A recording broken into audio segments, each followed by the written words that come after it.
están? Bienvenidos a la cátedra de parasitología. El día de hoy, continuando con el temario de parásitos hemáticos y extraintestinales, parte 2, hablaremos sobre la tripanosomiasis. Muy bien, vamos a comenzar, no sin antes presentarme. Soy el estudiante de Medicina Humana Chambi Mani Michael Frank. Actualmente curso el tercer año de la carrera de Medicina. También soy creador de contenido médico en Couple Format. Vamos a comenzar, hoy hablaremos 5 subtemas: agente causal, ciclo de vida, vectores, patogenia y clínica, diagnóstico y tratamiento. Comenzamos rápidamente porque el tiempo nos va a ganar, es amplio el tema. Muy bien, existen dos formas parasitarias y una forma intermedia. La forma parasitaria, tripomastigote, también se le conoce como la forma flagelada o circulante, ya que esta va a estar dentro de la sangre. Se caracteriza porque el hábitat común en el humano es en la sangre. Este tripomastigote tiene una forma alargada y fusiforme, tiene una medida de aproximadamente 20 micrómetros de longitud, presenta un cinetoplasto y un mitocondria, que son las características. Por ejemplo, el cinetoplasto va a dar origen al flagelo, el cual también este flagelo va a formar lo que se conoce como la membrana ondulante. Por otro lado, el cinetoplasto es una red fibrosa, el cual va a contener el 20% del ADN de esta forma parasitaria y el 80% va a estar en el mitocondrio. Con respecto al posicionamiento del cinetoplasto en esta forma parasitaria, se encuentra posterior al núcleo y origina, como les indiqué ya, al flagelo. El núcleo también podemos decir que es central y grande. Muy bien, con respecto a la mastigote, tiene forma no flagelar y se caracteriza por ser intracelular, es decir, dentro de la célula. También tiene una forma redondeada u oval. Su reproducción se da por fisión binaria siempre, tanto va a ser en el humano como también en el vector. Mide de 1.5 a 4 micrómetros de diámetro, presenta un cinetoplasto que tiene forma de barra y está por delante del núcleo. Esta forma parasitaria, la mastigote, va a presentar una forma intermedia, el cual se le conoce como epimastigote. A este se le conoce como la forma extracelular y replicativa, presente en el intestino del vector. Tiene una forma también fusiforme, tiene un cinetoplasto y tiene un núcleo, y también tiene un flagelo. El cinetoplasto siempre se va a encontrar anterior al núcleo, de donde va a iniciar el flagelo. Muy bien, por acá arriba podemos detallar una investigación donde tomaron un estudio isoenzimático, donde querían descubrir el grupo de cepas, específicamente los simodemos de esta enfermedad, y encontraron 5 simodemos. Por ejemplo, el Z1 y Z3 lo encontraron en vectores salvajes y reservorios. Por otro lado, el Z2 en pacientes que contenían la enfermedad en un estadio crónico. Por otro lado, ZA hasta ZD lo encontraron en Brasil. Nada, solamente esos detalles. Acá podemos observar una lámina histológica donde vemos al tripomastigote, su flagelo y la membrana ondulante, todas las características que ya hemos mencionado. También en este punto hay que recordar que esta forma parasitaria va a invadir o se va a diseminar en células nucleadas, más no en las no nucleadas. Por ejemplo, acá están los eritrocitos y vemos que no pasa nada, no les hace nada.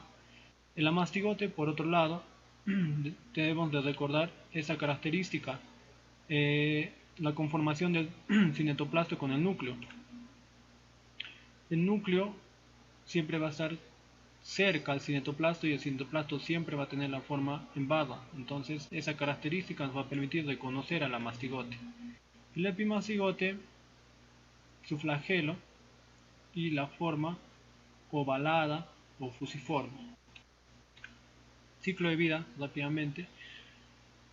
Todo comienza cuando el triatoma se alimenta de sangre. Obviamente, al alimentarse de sangre, este va a expulsar al tripomastigote metacíclico, el cual va a penetrar varias células. Dentro de ellas vamos a tener al macrófago. Y pues vamos a ampliar la imagen para ver a más detalle. El macrófago al tripomastigote lo engloba en un fagosoma. Esta es la membrana del macrófago y acá está el fagosoma. Y pues en este punto el tripomastigote metacíclico va a poder, se podría decir, va a poder más que las propias enzimas del fagosoma. Es decir, y pues logra escapar del fagosoma hacia el citosol o citoplasma, donde a este nivel, por acción tanto del hierro y otras sustancias que se encuentran dentro de la célula, el tripomastigote metacíclico se va a transformar en amastigote en el citoplasma. Y los amastigotes se van a reproducir, como nos dicen acá, por fisión binaria. Muy bien, los amastigotes se diferencian en tripomastigotes sanguíneos, que su única función van a ser romper la célula. Los tripomastigotes pueden infectar otras células y transformarse en amastigotes intracelulares, formando sitios de infección nuevos. Este tripomastigote sanguíneo, como su propio nombre dice, va a estar en la sangre, y el tripomastigote metacíclico es el que está dentro de la célula y es quien se va a reproducir. Como quinto paso, podemos decir que el triatoma ingiere el tripomastigote, obviamente el tripomastigote sanguíneo. Al ingerir va a entrar por todo el tubo digestivo del triatoma, por ejemplo en el estómago llegan a llamarse esferomastigotes, en el intestino medio epimastigote, y es acá donde se van a multiplicar. El tripomastigote metacíclico ya se va a llamar así en el intestino posterior, pasa a la región anal y pues obviamente va a liberar el tripomastigote metacíclico y lo va a defecar. Como nos dice acá, excreta el tripomastigote metacíclico mediante en heces, y estos van a penetrar la herida por mordedura. Las zonas más comunes pues son, por ejemplo, en el globo ocular, en los párpados, y ahí va a producir un signo que vamos a ver más adelante.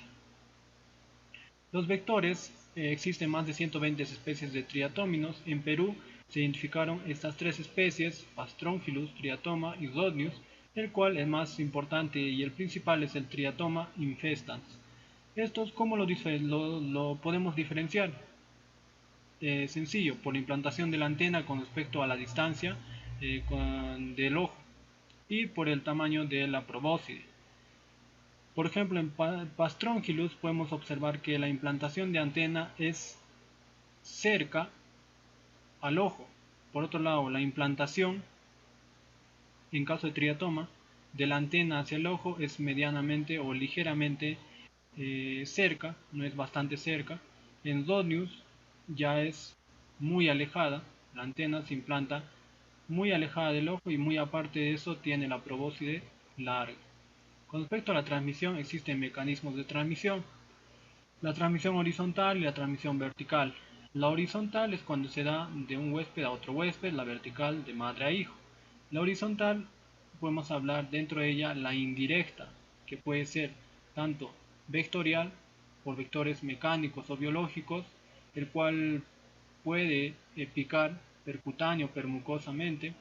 La no vectorial, por ingesta de alimentos, como por ejemplo en caso de esta parasitosis, la ingesta de carne mal cocida del cuy o la ingesta de jugo de caña de azúcar mal preparada. La transmisión vertical se caracteriza por ser congénita y transplacentaria. Muy bien, vamos a hablar sobre patogenia. Es primordial hablar en tripanosoma sobre signo de Romaña y chagoma de inoculación, Recordemos que, esas dos manifestaciones se va a dar en la fase aguda de la enfermedad. Empezamos detallando el signo de Domaña, también conocido como el complejo oftalmo-ganglionar, y se va a dar cuando el parásito llega a la conjuntiva ocular y defeca en esta zona. El triatómino, perdón, no es el parásito, el triatómino, el vector, defeca en esta zona y pues básicamente va a infectar la conjuntiva ocular, y esta patología presenta una secuela. En muchos casos va a afectar toda esta zona y pues puede causar una hipertrofia de la glándula lacrimal accesoria. Tiene la característica de desaparecer en 4 semanas. Es de aparición súbita. Según la bibliografía nos dice que puede aparecer al día siguiente de la picadura, o bien al cuarto o al quinto día. Va a comprometer un ganglio satélite. Por ejemplo, en este caso puede comprometer un ganglio preauricular, es una lesión unilateral que se da solamente en un globo ocular. Puede asociarse a conjuntivitis unilateral, presenta edema periocular bipalpebral, como podemos observar, la hinchazón. Por otro lado, el chagoma de inoculación es un complejo cutáneo ganglionar. Esto se da cuando ya la puerta de entrada no es la conjuntiva ocular, sino es otras zonas de la piel. Coincide en la zona de picadura e inoculación del parásito. Puede durar hasta 15 días. Compromete a los nódulos subcutáneos. Existe una linfadenopatía satélite. Por ejemplo, si la picadura es en el brazo, puede comprometer a los ganglios axilares, a los que están asociados a esa picadura. Es de aparición súbita, al igual que la anterior, puede aparecer al día siguiente también. Muy bien, ahora hablamos sobre las formas. El periodo de incubación nos dice que en el vector se va a ser infectante a 4 a 15 días oralmente. El periodo de incubación es de 3 a 22 días y cuando es por transfusión de 30 a 40 días o más. Existe una forma aguda, una forma indeterminada y una forma crónica. La aguda se caracteriza porque es de poca detección y diagnosticado en menores de 10 años. Tiene síntomas leves y poco característicos. La lesión primaria siempre va a ser chagoma de inoculación y signo de Domaña. Puede afectar tanto al vaso, al hígado, la médula ósea y el corazón. Esta forma aguda tiene la característica de aparecer o debe manifestarse durante 4 o 8 semanas. Por otro lado, la forma indeterminada, o también conocida como latente, es cuando existe una baja parasitemia y pues es asintomática, no hay ningún tipo de síntoma ni signos y no se va a observar ningún tipo de cambios a nivel de cuando nosotros tomemos el electrocardiograma o hagamos un rayos X, no vamos a observar nada. Esta forma indeterminada también se caracteriza porque básicamente tiene una duración muy larga, puede llegar a meses o muchas veces a años. Se ha detectado que en el 30% de los pacientes infectados, la forma indeterminada tuvo una duración de 10 a 20 años. Pasados estos años, ¿qué hubo? Hubo daño cardíaco, digestivo y neurológico. En el 50%, la forma indeterminada fue indefinida. Se puede presentar de 8 a 10 semanas después de la forma aguda. Por otro lado, la forma crónica ya es la más grave, la forma tardía de la parasitosis. Hay localización principal, miocarditis y visceromegalias. Existe muerte súbita, forma frecuente miocarditis crónica y puede pasar muchas veces asintomática.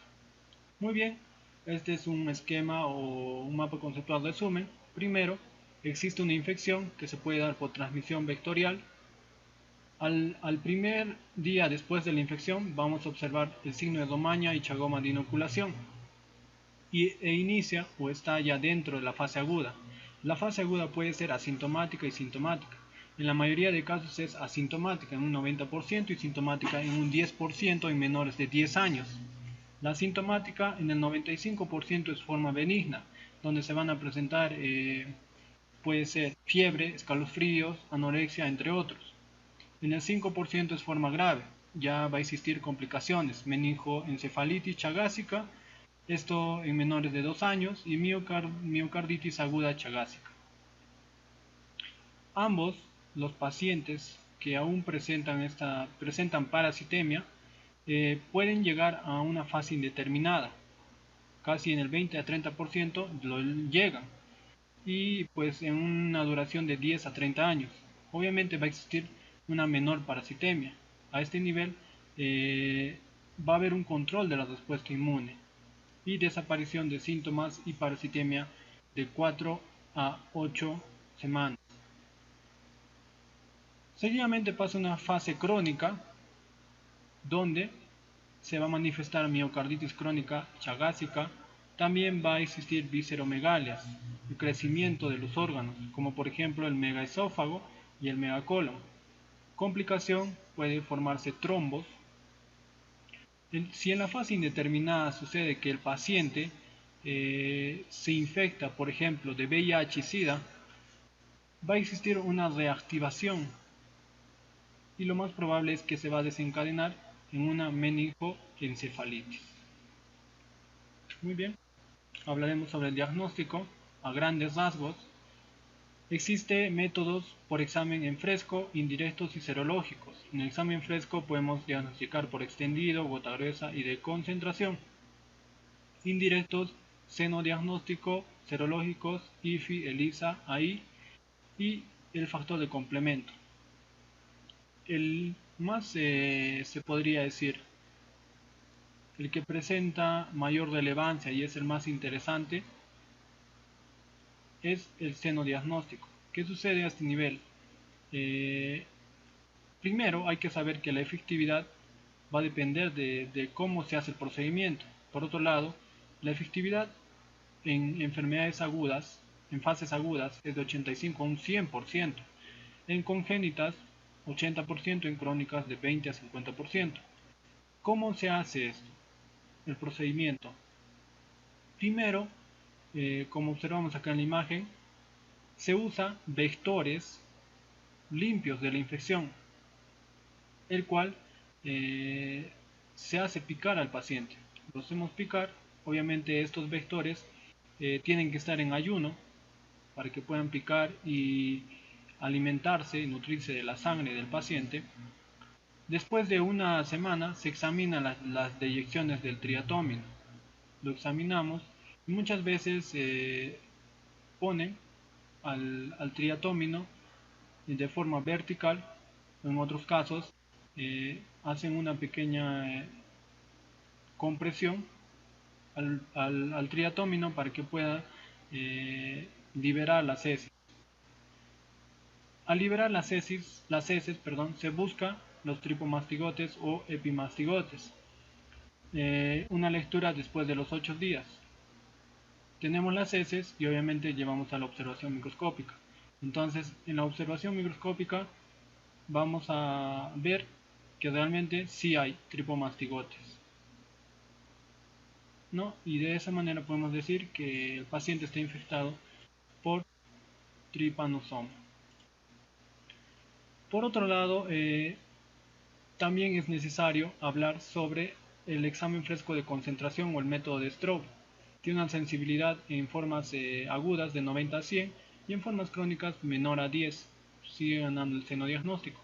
El procedimiento es extraer sangre por punción venosa, colocar en el tubo de ensayo, se deja extraer y se observa el tripomastigote en el suero. Finalmente, centrifugamos la concentración. Muy bien, continuamos con el tratamiento. El tratamiento, dos medicamentos muy importantes, tanto el nifurtimox y el benzimidazol. Ojo, no confundirse con los benzimidazoles. Los benzimidazoles son los medicamentos que básicamente, por ejemplo, va a tratar la tricocefalosis. Pero en este caso no es los benzimidazoles, son los benznidazol. No está mal escrito, es así. Nifurtimox se administra por vía oral y parenteral en niños, una dosis de 15 miligramos por kilogramo por 60 días, en adultos de 8 a 10 miligramos por kilogramo por 60 a 90 días. Por otro lado, el Becnidazol administramos vía oral en niños 10 miligramos por kilogramo por 60 días y en adultos 5 miligramos por kilogramo por 30 días hasta 60 días. Muy bien, las referencias bibliográficas por este lado, y muchas gracias por su atención. Espero que la clase les haya sido de su ayuda y haya sido muy productiva. Si tienen dudas o consultas, no duden en escribirnos en @capol_for_med en Instagram. También nos encuentran en Facebook, y también agradecer a Harper Academia y Ayudos por darnos esta oportunidad de transmitir nuestros conocimientos. Nos vemos en una próxima clase.